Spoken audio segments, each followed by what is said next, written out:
Good morning, welcome to Morning Outlook. This is Kim speaking on Thursday the 27th of February. So as we push towards the end of the week, we're seeing the euro pushing up here.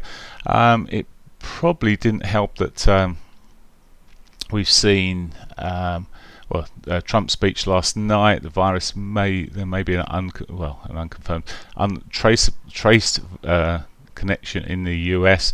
There's concerns of the possible outcome of it now with the US, and we've seen a little bit of softness coming through in the dollar this morning. As I say, the euro's already pushed up quite substantially here. Quite a solid old movement over the last 12 hours.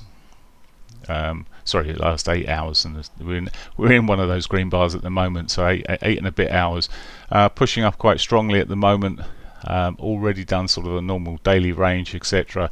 Makes it quite difficult in terms of where we're looking at, and it may be a patient morning, although it's possibly it's not even got overbought this morning on my signal, so it may just run out of steam into the looking at the short term here into the 5 minutes S2 there, R2 there, but it certainly had a push up today, and as I say, makes it a case of wait and see for the euro. The pound, the pound's looked a little bit softer. Certainly looked soft yesterday. Didn't manage to get back. It's pulled back to its underside of this trend line at the moment, and looks like it could continue to that to the south side, and maybe a little retrace at the moment. It's just going to come down to this. It's got an untouched 8 o'clock pivot, which it might just pull back to, but failing that, could just continue in this mode. It is a bit softer than a lot of the other markets, but may give an opportunity to sell into a retrace. Yen has regained some strength, maybe from the risk back off, and it's we're seeing the yen pushing down at the moment, and what with that, may see a continuation now. Sort of US have sort of bowed over to be a bit more bearish in terms of their talk, etc., but we'll see. For now though, it's selling off, heading maybe back to that 4 hourly 200. Not a lot of points in that. If it's always right back into its 60-minute 500 as I speak here. So it's maybe on the shorter time frames here, a bit of RSI divergence there, but not a lot else of momentum. Still quite negative at this stage, and we could just see a continued rollover. We'll see, but there is, as I say, a bit of RSI divergence there. May just hold it, but it is looking soft. Aussie dollar,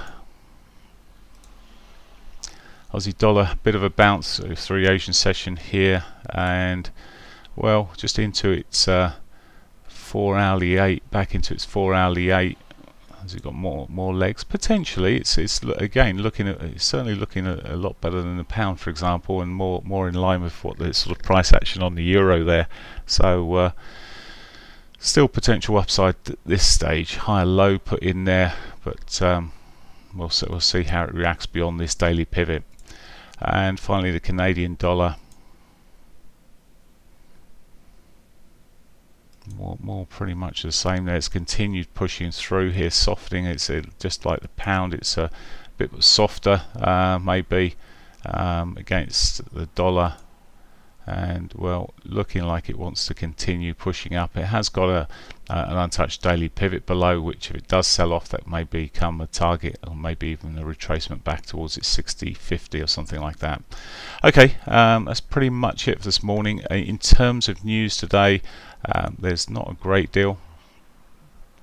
Let's just run through what we've got. We've already seen the US or Australian data, New Zealand dollar data out there.